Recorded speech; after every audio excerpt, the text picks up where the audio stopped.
Hello, friends. Today we're going to talk about one of the most shocking criminal cases in American history. This video discusses serious crimes based on court documents and official investigations. The content may be disturbing to some viewers. This is presented for educational purposes only. Viewer discretion is advised. In 1998, a wealthy financier named Jeffrey Epstein purchased a private island in the Caribbean. The island was called Little St. James and was located in the United States Virgin Islands. Epstein paid approximately $8 million for this 75-acre property. From the outside, this island looked like paradise. It had beautiful beaches surrounded by crystal-clear blue waters. Lush green vegetation covered the landscape. In the center stood a luxury mansion that resembled a palace. Multiple guest villas were scattered across the property. The island also featured 2 large swimming pools, a fully equipped gymnasium, and a helipad for private helicopter arrivals. It was the kind of place that only the extremely wealthy could afford. But behind this beautiful facade, something very dark was allegedly taking place. Local residents who lived on nearby islands began calling it something disturbing. They referred to Little St. James as Pedophile Island. This nickname would later prove to be tragically appropriate based on what investigators would uncover. But before we dive into what happened on that island, we need to understand who Jeffrey Epstein was. Epstein was born in Brooklyn, New York.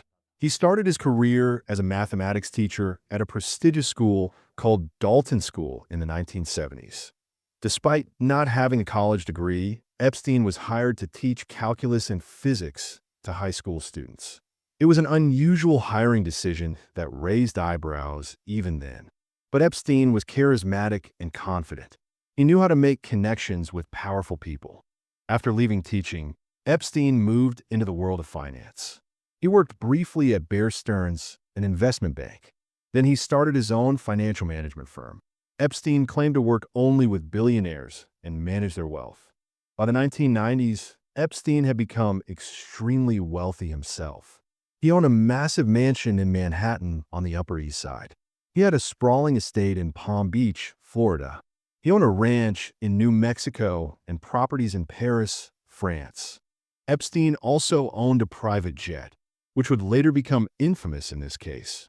He cultivated relationships with some of the most powerful people in the world.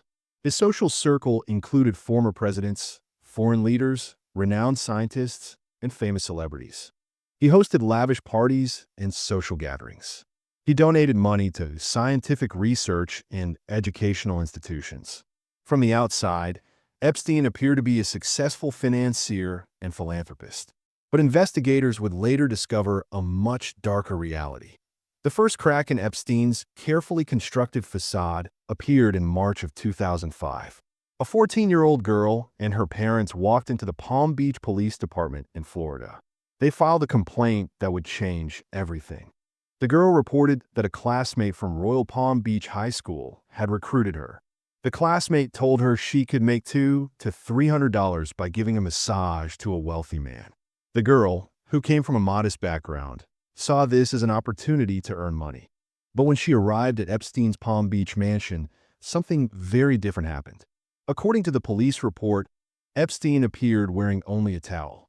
He allegedly asked the girl to remove her clothing and then subjected her to inappropriate touching. The girl was traumatized by what happened. She told her parents, who immediately contacted the police. Detective Joseph Recarey was assigned to investigate the case. What Detective Recarey discovered would shock even experienced law enforcement officers.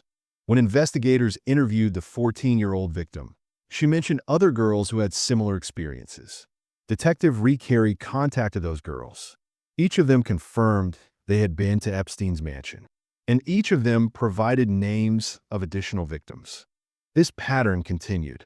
For every victim investigators identified, 2 more names would emerge.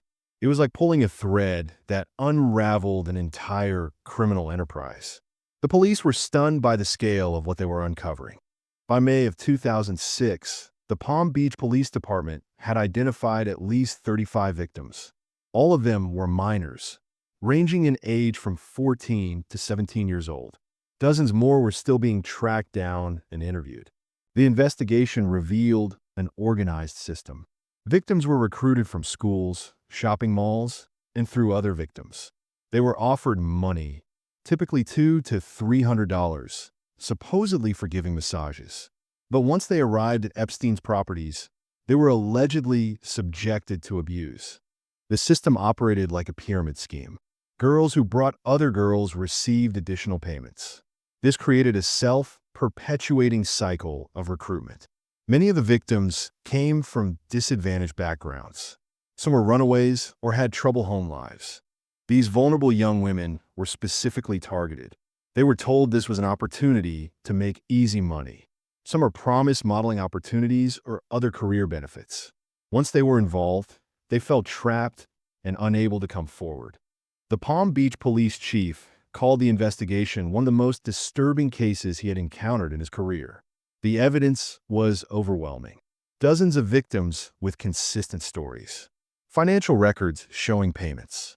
Physical evidence from Epstein's properties. In July of 2006, the Federal Bureau of Investigation joined the investigation. They launched an operation called Operation Leap Year. The FBI's involvement meant this was now a federal case with potential charges of interstate sex trafficking. FBI agents conducted interviews across multiple states. They examined financial records and travel documents. They gathered evidence from Epstein's properties in Florida, New York, and New Mexico. A 53-page report was prepared detailing the findings. Federal prosecutors began preparing serious charges against Epstein. The evidence supported charges of sex trafficking of minors, which carried severe penalties. If convicted, Epstein could potentially spend the rest of his life in federal prison. But then something highly unusual happened. In 2008, federal prosecutor Alexander Acosta, who was the United States Attorney for the Southern District of Florida, negotiated a secret deal with Epstein's defense attorneys. This agreement is now one of the most controversial aspects of the entire case. Under the terms of this non-prosecution agreement, Epstein would avoid all federal charges. Instead, he would plead guilty to just 2 state-level charges of solicitation or prostitution. The deal also granted immunity to any potential co-conspirators. This meant that anyone who may have helped Epstein could not be prosecuted either. The agreement was sealed, meaning it was kept secret from the public and even from the victims. This violated the Crime Victims' Rights Act, a federal law that requires prosecutors to inform victims about plea agreements. But the victims were not told. They only learned about the deal after it was finalized. In exchange for this lenient treatment, Epstein agreed to serve 18 months in Palm Beach County Jail. But even this sentence was extraordinary in how lenient it was. Epstein was housed in a private wing of the jail with special privileges. He was allowed to leave the jail for up to 12 hours a day, 6 days a week, under a program called work release. Epstein would go to his luxury office in downtown West Palm Beach. He had his own security detail and continued conducting business. He was basically only required to sleep at the jail at night. This type of arrangement is virtually unheard of for someone convicted of crimes involving minors. In July of 2009, Epstein was released after serving just 13 months of his already lenient sentence. Alexander Acosta, the prosecutor who arranged this deal, would later become the United States Secretary of Labor under President Donald Trump in 2017. His role in the Epstein case would come back to haunt him years later. After his release in 2009, Epstein resumed his life of wealth and privilege. He traveled on his private jet. He continued to entertain guests at his various properties. He maintained his social connections with powerful individuals. For nearly a decade, it seemed like Epstein had escaped serious consequences for his alleged crimes. The case faded from public attention. Most people had never heard of Jeffrey Epstein or what had happened in Palm Beach. But there was one person who refused to let the story die. Her name was Julie K. Brown. She was an investigative journalist working for the Miami Herald newspaper. Brown believed that justice had not been served and that the public deserved to know the truth. Starting in 2017, Brown began an intensive investigation into the Epstein case. She spent more than a year tracking down victims. Many had moved away or changed their names. Some were reluctant to come forward again after being ignored the first time. Brown managed to locate more than 80 potential victims. She convinced 8 of them to go on the record and share their stories. She obtained court documents, interviewed lawyers, and pieced together the full scope of what had happened. In November of 2018, the Miami Herald published Brown's investigation. It was not just one article, but an entire series of reports. The series was titled Perversion of Justice. It was a damning examination of how the justice system had failed the victims. Brown's reporting detailed the secret plea agreement. It exposed how Epstein had received extraordinarily lenient treatment. It gave voice to the victims who had been silenced. And it raised serious questions about whether wealth and connections had corrupted the justice process. The series caused a national sensation. Major news outlets picked up the story. Public outrage grew. Victims who had remained silent for years began coming forward. Lawmakers demanded investigations into how the 2008 plea deal had been approved. The pressure became too intense to ignore. In July of 2019, federal prosecutors in the Southern District of New York filed new criminal charges against Jeffrey Epstein. This time, there would be no secret deals. Epstein was arrested on July 6, 2019, as he returned to the United States on his private jet. The indictment charged him with sex trafficking of minors and conspiracy to commit sex trafficking. The alleged crimes occurred between 2002 and 2005. According to the indictment, Epstein had created a network spanning multiple states. He allegedly trafficked dozens of minors to his properties in Manhattan and Palm Beach. He paid victims to recruit other victims. Some girls were allegedly abused multiple times. Epstein pleaded not guilty to all charges. His lawyers requested bail, offering to post millions of dollars and wear an electronic monitor.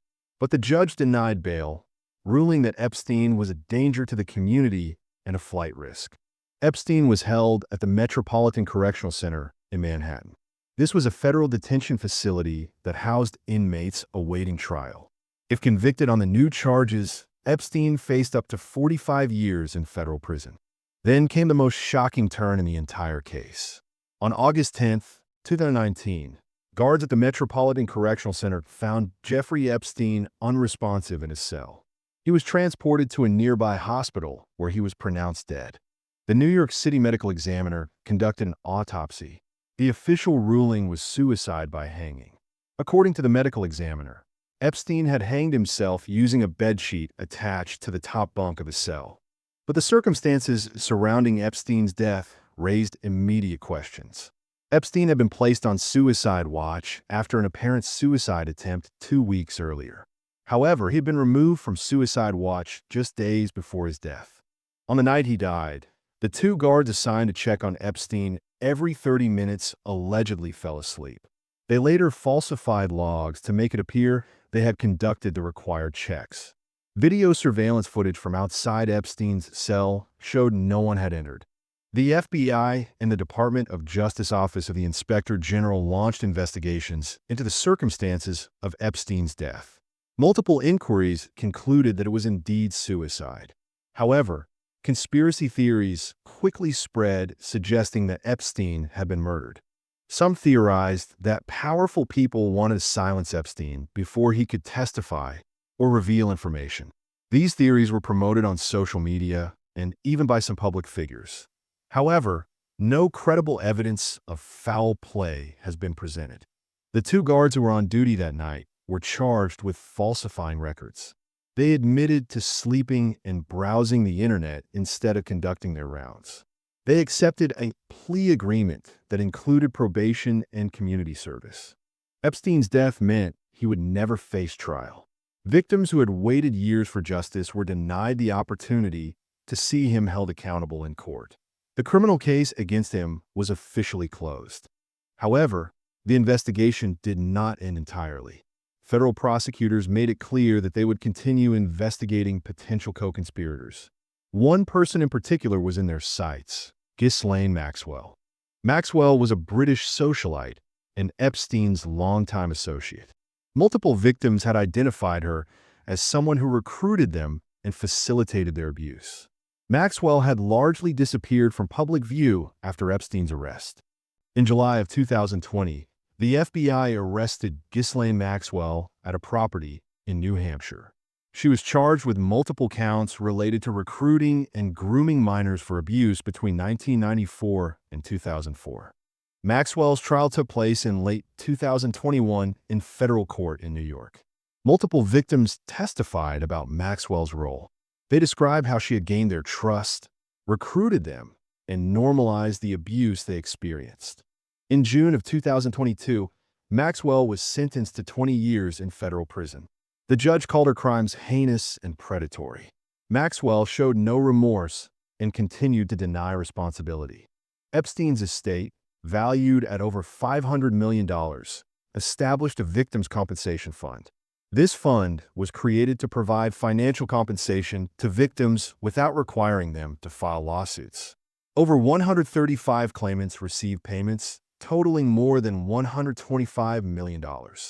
Numerous civil lawsuits have also been filed against Epstein's estate and other associated parties. Many of these cases have been settled confidentially. Some remain ongoing as victims continue to seek accountability through the legal system. In 2020, the Department of Justice Office of Professional Responsibility released a report about the 2008 plea agreement.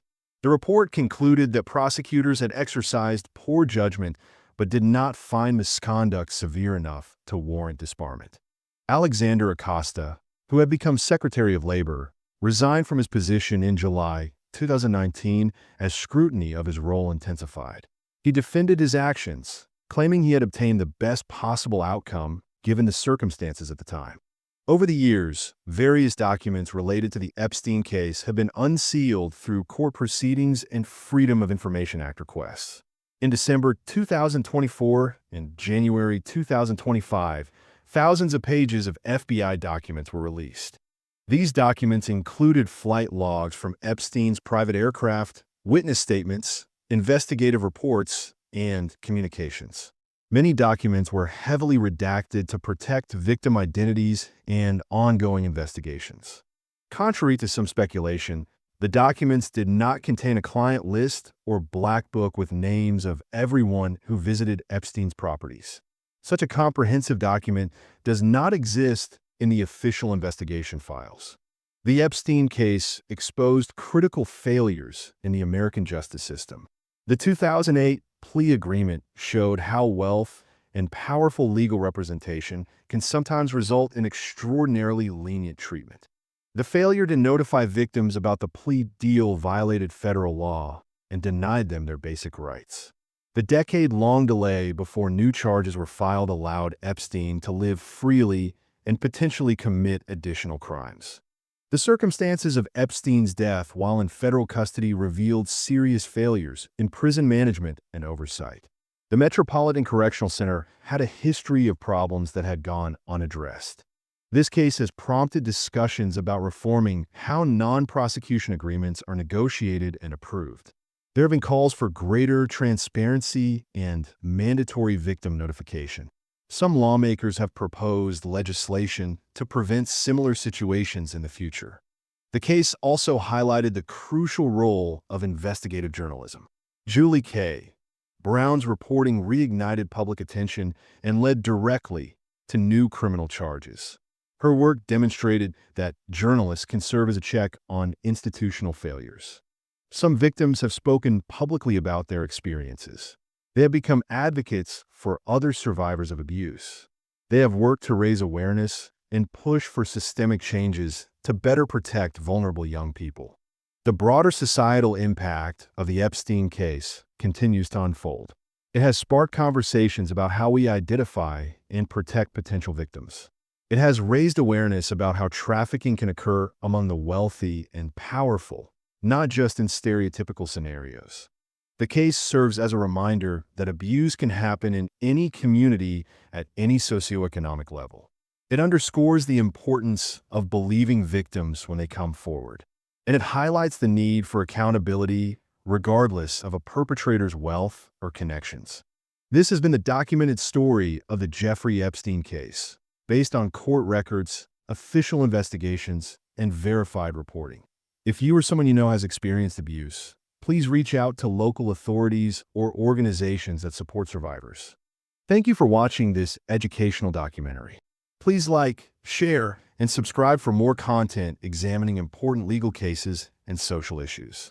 All information presented is based on public records and official sources. See you in the next video.